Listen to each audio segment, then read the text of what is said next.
Olá, sejam muito bem-vindos à segunda série de episódios do IEScast, o podcast oficial do Instituto de Estudos de Saúde Suplementar. Eu sou Jander Ramon, jornalista e assessor de comunicação do IES. Assim como em nossa primeira temporada, as gravações desse programa acontecem à distância. Espero que todos estejam bem, se cuidando e com saúde. Antes de começar, faça um pedido.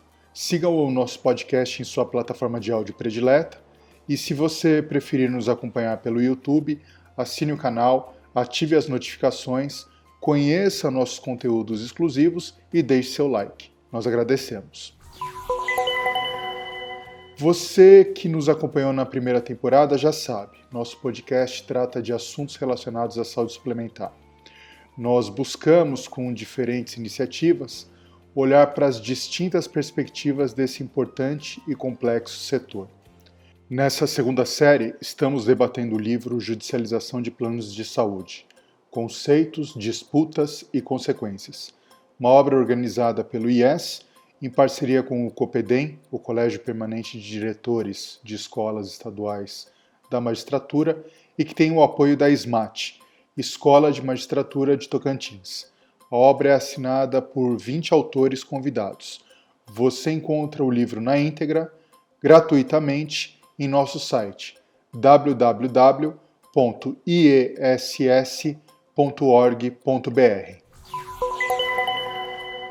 Hoje eu te convido para juntos relembrarmos algumas entrevistas dessa segunda temporada. Elas foram realizadas por José Sequim, o superintendente executivo do IES. Nesse episódio, vamos relembrar alguns dos trechos mais importantes dessas conversas. Faremos uma breve análise sobre as perspectivas para o futuro da judicialização na saúde, na visão desses especialistas, e compreender os principais desafios para os próximos anos na área jurídica e que envolve o setor de planos de saúde no Brasil. Planos de saúde ainda é um tema que gera muitas dúvidas, principalmente na relação entre operadoras, prestadores de serviço e beneficiários. Por isso, fazer determinadas escolhas nem sempre é uma tarefa fácil. Afinal, existem muitas opções e é necessário encontrar a melhor alternativa, que atenda à necessidade de cada um. Durante sua entrevista para o episódio 14 dessa segunda temporada, o superintendente executivo da Abrange, a Associação Brasileira de Planos de Saúde, Marcos Paulo Novaes, falou sobre o que se pode esperar da falta de informações dos consumidores sobre as características de cada prestador.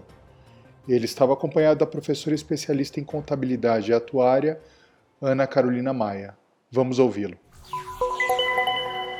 Essa é uma pergunta que não está restrita ao Brasil, que a gente não pode falar que é Jabucati. Primeiro que os pesquisadores nem são brasileiros, mas é uma pergunta que coloca todo mundo sobre uma dificuldade muito grande de alinhar ali oferta e demanda em serviço de saúde. Eu vou dar um exemplo também, trazendo um pouco para a minha realidade, momento em que eu me senti muito mal e eu que trabalho nesse setor há 12 anos. Um grande amigo precisava fazer uma cirurgia um pouquinho mais complexa, digamos de média complexidade, envolvia procedimento cirúrgico de fato, e ele veio me perguntar o seguinte: olha, meu plano é muito bom, eu tenho acesso a praticamente todos os hospitais de São Paulo, me indica qual hospital que eu tenho que ir, qual que você acha que é melhor? E eu não sabia dizer, eu não sei dizer, eu falei, eu não sei dizer qual é melhor. Eu não sei dizer qual tem as menores taxas de infecção, por exemplo. Inclusive, na verdade, porque em alguns momentos, hospitais que são muito bem conceituados, eu descobri que tem taxa de infecção hospitalar maior do que o hospital que tem um pouco menos conceituado. E aí eu percebo, quando a gente fala em saúde, por conta da dificuldade de entender onde é o melhor lugar para fazer, eu não estou querendo dizer que tem um hospital que é muito melhor que o outro. Eventualmente, talvez um seja melhor para cirurgia de joelho, o outro deve ser melhor para cirurgia cardíaca, só que eu precisava saber qual deles é o melhor, qual deles tem os melhores indicadores para isso, qual é a melhor maternidade, né, dentro da cidade onde eu estou. Na dificuldade de entender esses indicadores, as pessoas acabam se apegando a outros fatos. Eu não conheço, não sei aonde é o melhor atendimento, onde está a melhor equipe, a equipe que mais faz o procedimento que eu preciso, porque quem mais faz, com certeza, tem um protocolo melhor e inclusive tem uma propensão a erro menor, porque ele está muito acostumado com o procedimento. Ao não saber isso, eu vou me apegar ao quê? Eu me apego ao nome, eu me apego ao marketing, e aí eu venho para onde que a gente caminhou no nosso setor, não só no Brasil, mas em todo mundo, aonde eu tenho, na verdade, unidades, por exemplo, que fizeram, não precisa ir muito longe, 9 anos atrás, 10 anos atrás, tinham capas de jornal sendo compradas por hospital para dizer que compraram o robô que faz a cirurgia. Quer dizer, aí eu começo a me apegar a outros fatos, que eu não tenho indicadores, eu me pego, opa, peraí, esse hospital é muito tecnológico, ele já tem robô. E aí eu começo a dar um crédito àquela unidade e aquela unidade precisou disso também, ela precisa se destacar da outra, né? Não tô aqui também denegrindo a imagem do próprio hospital ao comprar um robô, ele precisou se destacar. E para se destacar, ele fez um investimento em um determinado equipamento e o fez numa baita marketing. Então, a concorrência entre esses hospitais, e foi isso que esses pesquisadores perceberam, a concorrência entre essas unidades, ao invés de no mercado comum a concorrência levar a uma redução de preço, porque ao concorrer com o outro, eu vou tentar melhorar o meu conjunto de valor, e muitas vezes isso também leva a uma concorrência de preço mais acirrada. No nosso caso, não. No nosso caso, a concorrência acirrada entre os players faz com que um busque se destacar mais do que o outro. Fazendo o quê? Investindo em novos equipamentos, em mais tecnologia, e às vezes em áreas que ele não é o melhor. Às vezes eu estou numa unidade em que a minha cardiologia é a melhor da cidade. Eu deveria investir na minha cardiologia, mas eu começo a investir em outras áreas para me destacar. Então, a gente começa a levar o mercado de forma... É um tipo também de falha de mercado, é um problema de mercado, mas a gente acaba que o ponto de equilíbrio dele acaba sendo aquém do ótimo, né? A gente fica refém da concorrência nesse caso específico. Entendo também, aí só para poder endereçar a solução do problema, eu acho que a gente passa por um amplo conhecimento de todos a respeito de indicadores, para saber quais equipes são as melhores em determinados procedimentos, quais são as melhores unidades, quais são os melhores resultados clínicos de cada uma dessas unidades, de cada uma dessas equipes, índices de reinternação, reinfecção. Eu não tenho dúvida de que com isso, com base nessas informações, não só as pessoas vão poder escolher melhor, como as equipes vão poder se especializar. Porque ninguém, numa equipe de médicos, vai querer ter indicadores ruins, não é interesse deles. E eles vão se percebendo onde eles são melhores, eles vão se especializar naquilo e vão deixar de fazer aquilo em que, por eventualmente, estão com indicadores um pouco piores do que o outro. Então, eu diria que, ali para finalizar, eu diria que, nesse caso, a transparência, a informação, não vai ajudar só o consumidor, não, mas vai ajudar a guiar a própria unidade de saúde, o próprio profissional de saúde, dentro daquilo que ele atua no dia a dia. Aproveitando a participação do Subprocurador-Geral de Justiça de Relações Institucionais do Ministério Público de São Paulo, Arnaldo Rossepian Júnior, discutimos sobre a intervenção do Judiciário na área de saúde, principalmente sobre o trabalho do Conselho Nacional de Justiça e se essa interferência contribui para a melhoria do sistema de saúde como um todo. Relembre. Eu convido você fortemente a visitar o projeto do CNJ na busca da redução da judicialização. Ele veio junto com a edição da Resolução 388, de 2021, em que a conselheira Candice fez um escrutínio bastante alentado junto a todos os comitês, buscando qual era o grosso das demandas em cada unidade da federação, e propondo a criação de um manual de desjudicialização.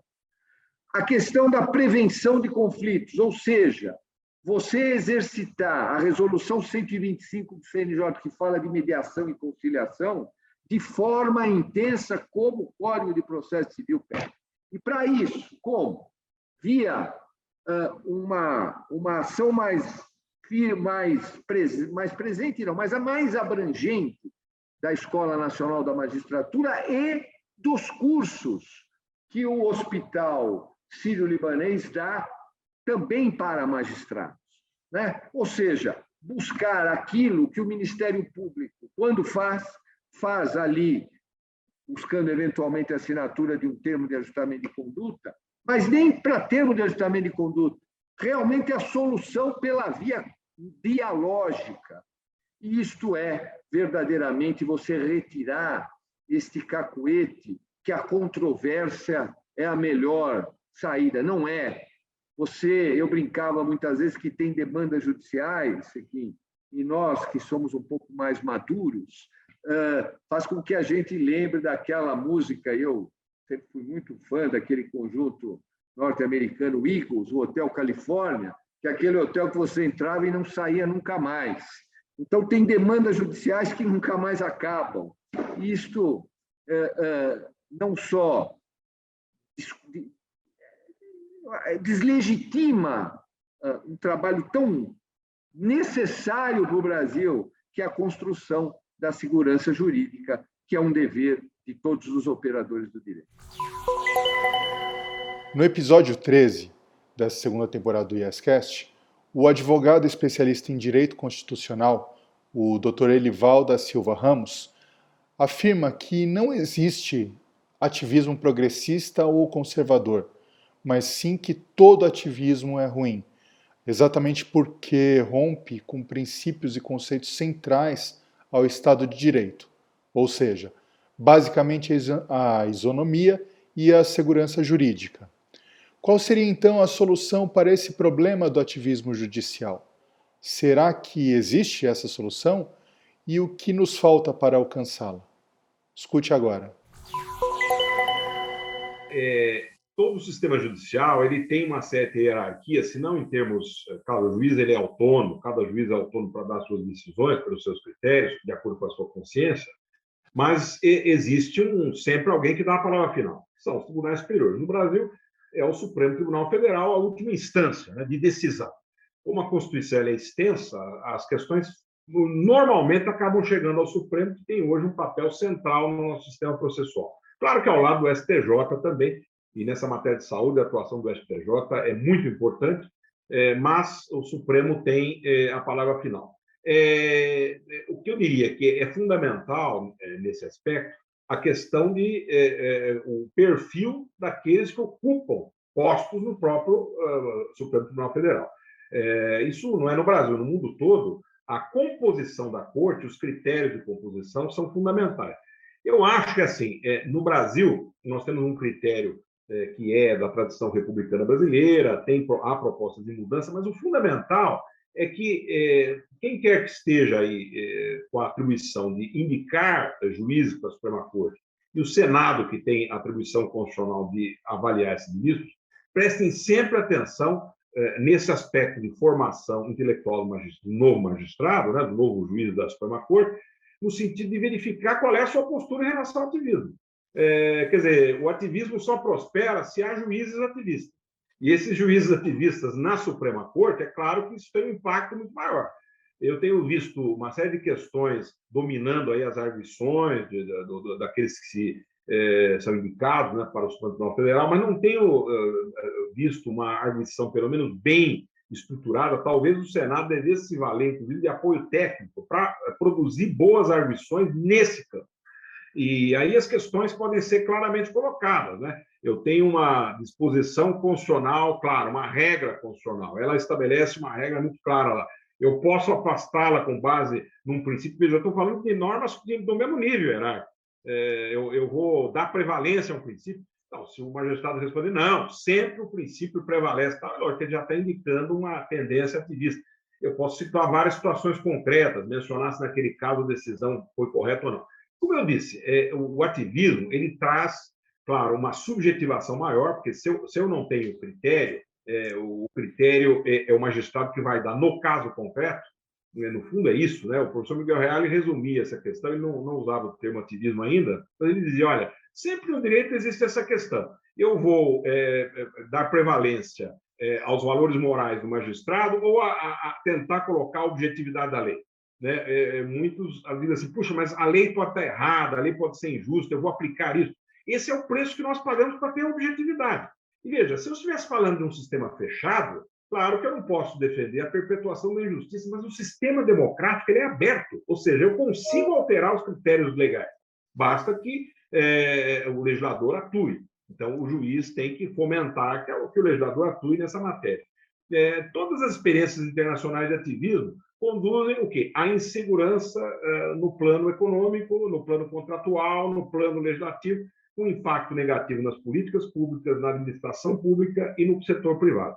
E aí, claro, isso é um dos fatores, né, do baixo nível de investimento que é responsável pelo desenvolvimento. Nós não temos desenvolvimento econômico sem investimento, não existe.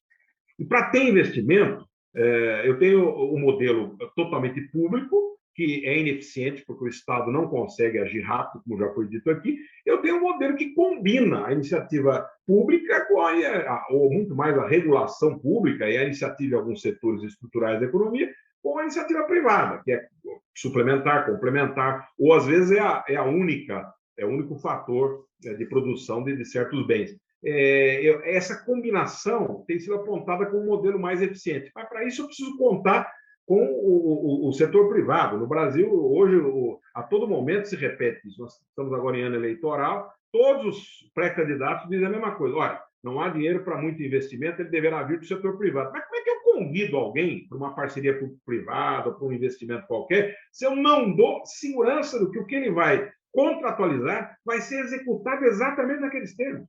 Então, é óbvio que isso dificulta enormemente o investimento no Brasil.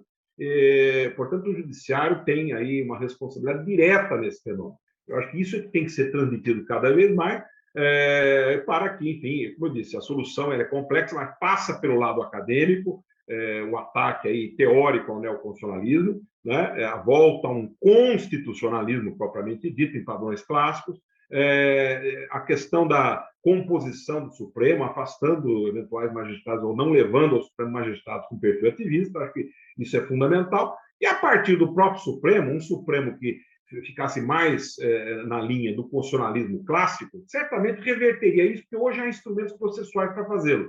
Ele tem instrumentos normativos que obrigam os demais magistrados a se pautar por aquele critério. São as súmulas vinculantes, são as repercussões gerais, né, os enunciados de repercussão geral, tudo isso, hoje, pelo Código de Processo Civil de 2015, obriga o magistrado, ele é funcionalmente obrigado a observar esses critérios. Então, ou seja, bastaria que o Supremo normatizasse certos critérios. Vamos imaginar, no campo da saúde suplementar, colocasse uma regra clara, dizendo, olha, salvo ilegalidade da cláusula contratual, ela tem que ser observada, por exemplo, que eu começaria a reverter o plano das interferências indevidas no plano da saúde. Mas esse plano de saúde exclui uma certa cobertura que deveria estar prevista. Isso é um problema da Anvisa. A Anvisa, aliás, mais que da Anvisa, da Agência de Saúde Suplementar. Ela é que tem que enfrentar esse tema, avaliar, verificar se com isso o produto fica viável ou não. Então, é uma questão que transcende da função jurisdicional. Não é um problema de cumprir a lei, é um problema de encontrar a melhor regulação para aquele tipo de contrato. Você, ouvinte, que acompanha o nosso setor, deve saber, mas não custa lembrar. As operadoras de plano de saúde devem ressarcir o Sistema Único de Saúde quando seus beneficiários optam por usar o serviço público.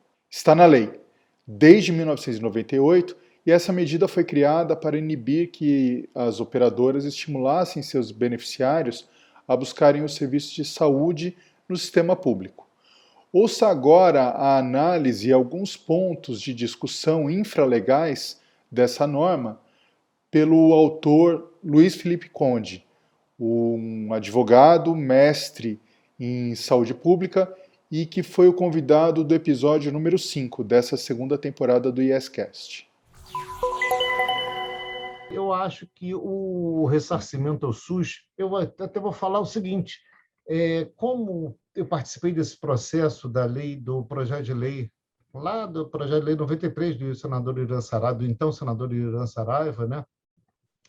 Eu me debrucei aqui com essa questão e eu sinceramente, lá no Ministério da Fazenda ainda, questionando essa questão, vendo essa questão, discutindo no Congresso Nacional com os deputados, com os senadores, essa questão de vários artigos da lei, eu me debruçava com esse artigo 32 e eu disse, gente, não pode ser constitucional esse artigo.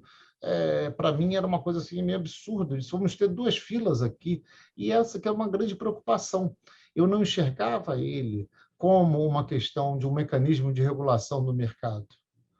eu acho que foi bom. Eu acho que e faz parte que até da ciência jurídica, dos advogados, né?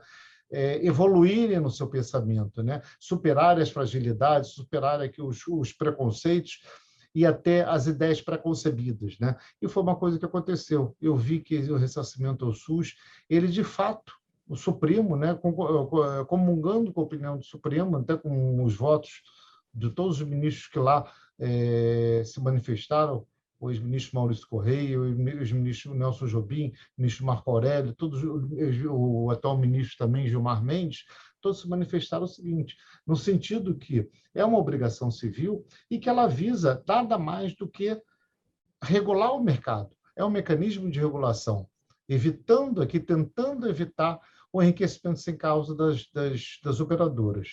Só que, e aí que é o ponto do meu artigo, da minha reflexão, e que eu quero compartilhar, até compartilhei aqui nessa brilhante obra aqui, isso aqui, da judicialização dos planos de saúde, né, que você me permitiu aqui, que acho que foi minha contribuição, esses 3 pontos, de que não vejo razão aqui, nem como não conseguir entender, né, economicamente, nem de uma forma econômica, nem de uma forma jurídica, o porquê se cobrar 50% a mais do que o SUS paga para o valor do reembolso. Achei pífia, não fiquei satisfeito com a justificativa na exposição de motivos da RN 358, com a justificativa que seria o custo da administração. Como que se chegou a esse custo? Quais foram as métricas para poder chegar a esse custo de 50%? Né? E mais ainda, não só a questão da métrica para chegar ao valor de 50%, se a operadora, se a própria lei, o artigo 32 da Lei 9.656, diz que o ressarcimento não pode ser além do valor pago para a operadora, como que eu posso saber se a operadora pagou uma unidade moratória ou mais de uma unidade moratória, não, uma unidade monetária ou mais de uma unidade monetária por aquele procedimento? Como é que eu vou poder aferir aqui essa questão? Não há no processo de ressarcimento um item perguntando o seguinte, qual o valor desse procedimento? Parto, por exemplo, que a operadora paga, né? Não há uma indagação. E até porque nós temos aqui N operadoras no país inteiro. Então, poderia uma operadora do Sul cobrar X e uma operadora do Norte cobrar Y, como certamente cobra.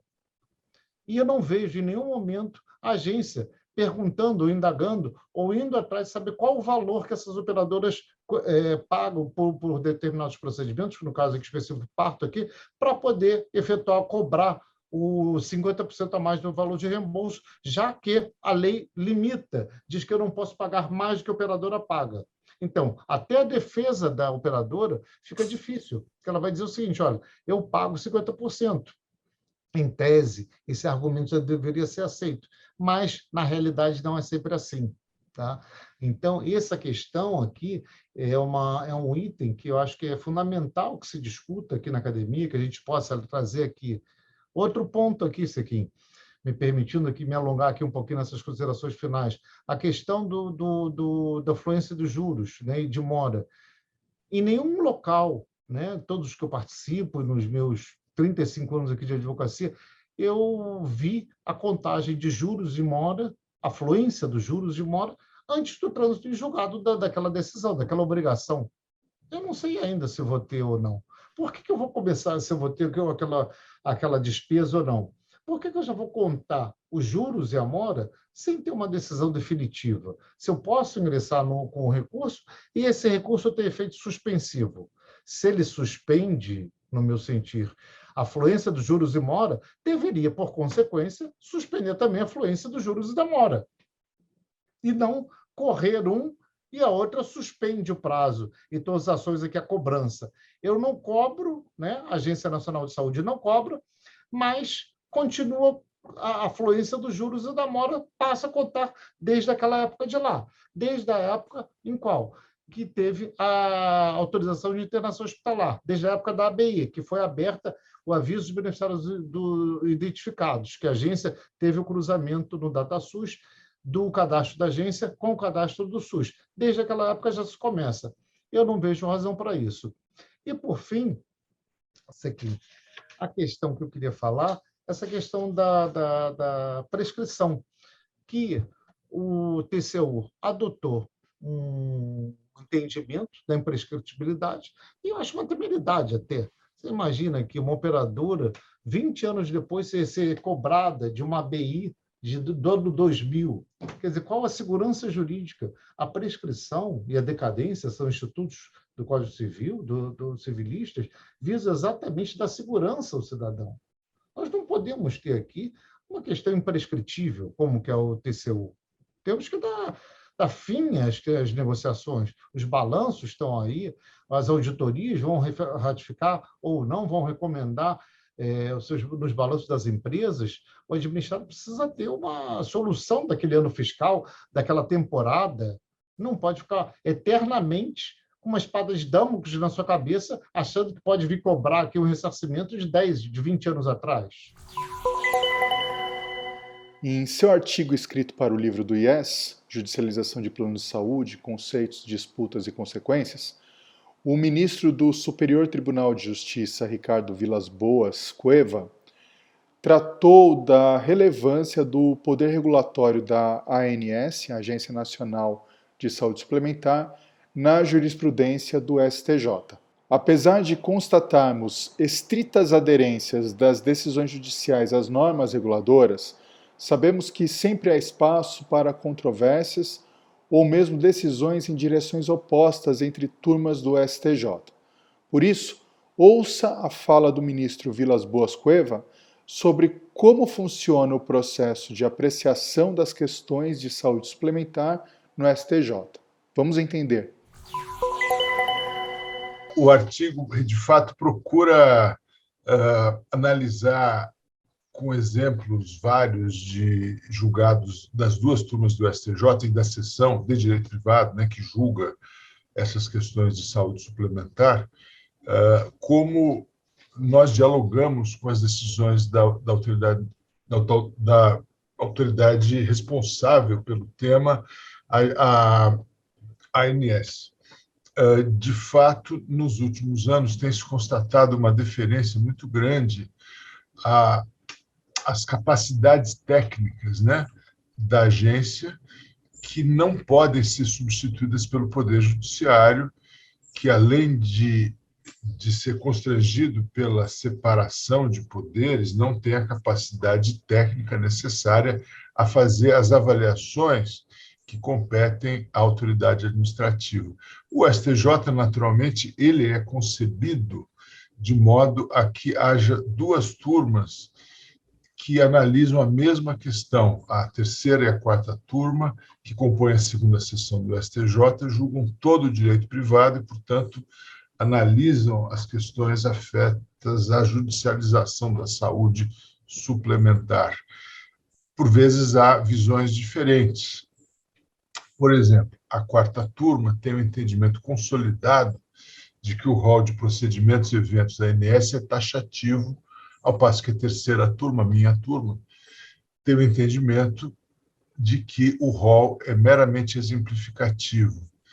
Talvez, na verdade, se pudesse dizer que não é exemplificativo a ponto de não haver uma deferência ou uma aderência às decisões da ANS, mas que trata-se, na verdade, de uma taxatividade mitigada, talvez se possa dizer, uma taxatividade que admite algumas exceções, desde que devidamente comprovadas.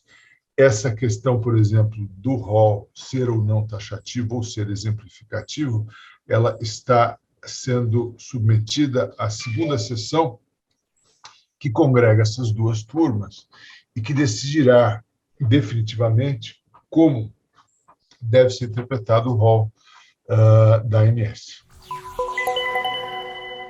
Samir José Caetano Martins é mestre em Direito, advogado militante no setor de saúde e especialista em regulação de saúde suplementar. Esse também foi o tema de seu artigo para o livro do IES, muito debatido, inclusive, durante a sua participação no episódio 6 dessa segunda temporada. Durante a conversa com o superintendente executivo do IES, José Sequim, Samir apontou quais são as perspectivas e como enxerga o futuro da regulação. principalmente no setor de saúde suplementar em nosso país? Escute agora.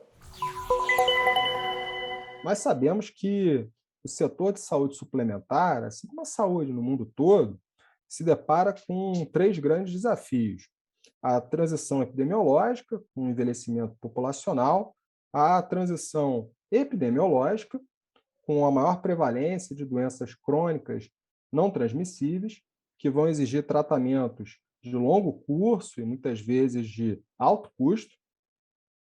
E quanto a esses fatores, nós realmente não temos o que fazer, né? Na verdade, nós estamos a celebrar o fato de estarmos vivendo mais. E temos aí sim um ponto que deve ser objeto da nossa atenção, do nosso esforço, o crescimento dos custos assistenciais. Então, para fazer frente a esse desafio de crescimento de custos assistenciais, é que nós devemos adotar como perspectivas, primeiro, qualificar a regulação com uma abordagem mais dialógica e de condução de debates entre os atores sociais que considerem os benefícios e os custos envolvidos nas medidas regulatórias, todos adequadamente quantificados e expostos a todos os atores com bastante transparência, para que todos entendam quais são os direitos que nós queremos preservar, mas também para que todos entendam os custos para a manutenção desses direitos. Também nós precisamos, nas perspectivas de desenvolvimento do setor, enfrentar com vigor esse desafio de crescimento de custos, o que nos leva a avançar na avaliação de tecnologias em saúde e, mais amplamente, na discussão sobre o que nós queremos como cobertura assistencial e o que nós vamos priorizar em assistência à saúde. Nós sabemos que os recursos são finitos, o orçamento das famílias e das empresas chegou ao seu limite e nós precisamos discutir de maneira muito serena e muito madura, efetivamente, o que nós queremos, como nós vamos sustentar o que queremos e, portanto, o que nós vamos priorizar. Isso envolve engajar o consumidor, ou, para ser mais tecnicamente preciso, engajar o beneficiário na gestão do seu próprio cuidado, de maneira que ele se compreenda como um protagonista da gestão da sua saúde. Além disso, nós precisamos discutir com a sociedade alternativas de financiamento dos planos. Nós temos hoje o financiamento dos planos pelo mutualismo, né, que é uma grande vaquinha, mas nós precisamos discutir perspectivas para esse financiamento do setor, de que maneira nós podemos torná-lo mais sustentável. E, principalmente, Sequim, nós precisamos estimular novos modelos de remuneração dos prestadores de serviços que incentivem a eficiência, a qualidade, mas mais do que isso, estimular novos modelos de relacionamento entre operadoras e prestadores, especialmente considerando as tendências da competição baseada em valor, em saúde, e algumas tendências mais conjunturais que nós vemos hoje de trânsito e integração de dados em saúde, inclusive com a construção de ecossistemas de saúde e de outras arquiteturas de integração dos atores no sistema. O importante é que o resultado final seja a coordenação do cuidado como meio e a geração da saúde como resultado. Judicialização da saúde foi o tema objeto de uma pesquisa de 2019, da qual a professora doutora em Direito Constitucional, Natália Pires de Vasconcelos, e Paulo Furquim de Azevedo, professor doutor em Economia, participaram com a realização do Centro de Regulação e Democracia do INSPER, em parceria com o Conselho Nacional de Justiça. Esse também foi o tema do artigo escrito pelos especialistas para o livro produzido pelo IES. Durante o bate-papo, nessa segunda temporada, os autores falaram sobre os desafios enfrentados nesse processo e, mais do que isso, trataram ainda de questões que precisam de um aprofundamento maior para futuras pesquisas. Ouça agora. Paulo vai concordar comigo que um dos grandes desafios de fazer pesquisa no sistema de justiça, apesar de ser também um sistema que produz muita informação sobre si mesmo, né? Então, acho que pensando aí outros órgãos, até às vezes da própria administração pública, que tem, para os quais a gente tem uma dificuldade grande de acesso à informação, o sistema de justiça, de fato, faz um trabalho, tem feito um trabalho nos últimos anos de melhorar suas bases de dados, de ser mais accountable, né, mais transparente. Mas, ainda assim, é difícil trabalhar com um sistema tão grande, né, com a dimensão nacional que ele tem, em que cada tribunal organiza a sua própria jurisprudência, suas decisões, né, como vai até armazenar essas decisões nos próprios sites, né, de acordo com aquilo que pretende ou prefere. Né? Então, eu sei que o CNJ tem feito um esforço muito grande de padronização, de melhorar, né, organizar, articular melhor as informações dentro do sistema de justiça, mas essa acho que tem sido uma das grandes, né, esse é um dos grandes desafios que a gente enfrenta para fazer essa pesquisa, para fazer qualquer pesquisa sobre o sistema de justiça que tenha a abrangência que a gente gostaria, que a gente pretende que tenha. Então, acho que esse talvez seja o desafio mais importante, né? Padronização, harmonização, mas esse interesse também, né, do sistema de justiça de ser estudado, né, e tornar suas informações fáceis, de fácil acesso, que é algo também que não acontece de maneira homogênea em todos os tribunais. Os tribunais não são homogêneos, né? E eles têm uma autonomia muito grande, ou seja, existe o CNJ, existe o Departamento de Pesquisa do CNJ, e eles procuram dar uniformidade ao tratamento de dados, procedimentos, mas os tribunais têm muita autonomia. Então, isso tornou mais difícil, certamente, a pesquisa, mesmo com o uso da lei de acesso à informação. Vários tribunais não nos ofereceram informação. Não foram vários, foram poucos. Mas isso ocorreu e não há nada o que se possa fazer, né, nesse sentido. Mas eu destacaria que tem melhorado muito para quem faz pesquisa na área judicial. O CNJ tem tido um papel importante. Acredito até que grupos de pesquisa como o nosso e outros também têm ajudado nessa interação com o CNJ para produzir essa base de dados. Eu diria que hoje está mais fácil fazer essa pesquisa do que quando a gente fez. Ou seja, replicar essa pesquisa vai ser mais fácil de ser feita, pode ter com um grupo menor de pessoas do que quando a gente fez. E o verdadeiro desafio, realmente, é endereçar o problema de fato, eu acho, a política pública, que torne a nossa judicialização predominantemente legítima no sentido de cumprir o seu papel, de fazer cumprir a política pública, de fazer cumprir os contratos, de dar ordem, de redução de conflitos, e não um espaço que possa ter, mesmo que involuntariamente, uma distorção da política pública, na distorção das relações contratuais na saúde suplementar.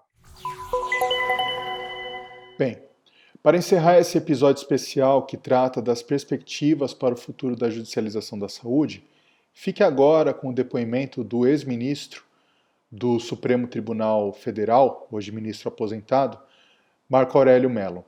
Ele comenta o seguinte trecho, escrito em seu capítulo do livro produzido pelo IES. O Brasil não precisa de mais leis. Precisa fomentar cultura de respeito às existentes, aos pactos firmados, considerado o princípio da segurança jurídica. Eis o farol a guiar a atuação no âmbito da saúde suplementar.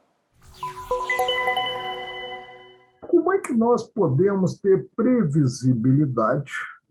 E a vida social, ela exige previsibilidade, se edita uma lei já pensando em não cumprir essa mesma lei e editar-se posteriormente outra, né? Nós temos uma Constituição Federal em vigor há 33 anos, praticamente, né? E aí nós imaginamos, bem, o que é a Constituição Federal? É a lei das leis do país. É o documento que se imagina estável. Mas será que a nossa Constituição de 1988, a Constituição que Ulisses Guimarães disse cidadã, é um documento estável? A resposta é negativa. É negativa por quê? Porque nesse período, dando-se esperança vã à sociedade, não se buscando educar a sociedade, os cidadãos em geral, nós tivemos a edição de uma centena de emendas constitucionais. Eu costumo até dizer, e isso está no campo do folclore, evidentemente, que uma vez um cidadão entrou em uma livraria e buscou comprar um exemplar da Constituição Federal. E quando ele pediu ao rapaz o exemplar, o rapaz informou a ele que aquela livraria não trabalhava com periódicos. Quer dizer, não, como é que nós podemos ter segurança jurídica se temos, não um aperfeiçoamento, que o aperfeiçoamento é sempre possível, mas se temos sucessivas emendas constitucionais e temos também uma parafernália normativa enorme. Não se avança culturalmente assim. Com a multiplicidade de assuntos escolhidos para compor o livro Judicialização de Planos de Saúde, Conceitos, Disputas e Consequências, fica muito difícil tratar de todos os temas em um único episódio. Por isso, se você deseja ouvir mais sobre judicialização da saúde, ativismo judicial, mediação, mecanismos de solução de conflitos e sobre os impactos que a Covid-19 gerou na saúde suplementar e mesmo sobre a atuação do judiciário, além de novas normas da ANS frente à pandemia, não deixe de conferir todos os episódios da segunda temporada do YesCast, nas principais plataformas de áudio e na versão da websérie em nosso canal do YouTube. E para você ouvinte que deseja ler o livro Judicialização de Planos de Saúde, Conceitos, Disputas e Consequências em toda a sua íntegra, saiba que está disponível em nosso site. Basta acessar www.iess.org.br e fazer o download gratuitamente. Esse é o último episódio que encerra essa segunda temporada do YesCast. Agradecemos a audiência de todos e não deixe de acompanhar os demais encontros do Instituto. Também fique à vontade para comentar, dar seu feedback pelas mídias sociais e pelos nossos canais. Até a próxima, fiquem bem, cuidem-se. Esse episódio foi gravado seguindo todos os protocolos de segurança para evitar a contaminação com Covid-19.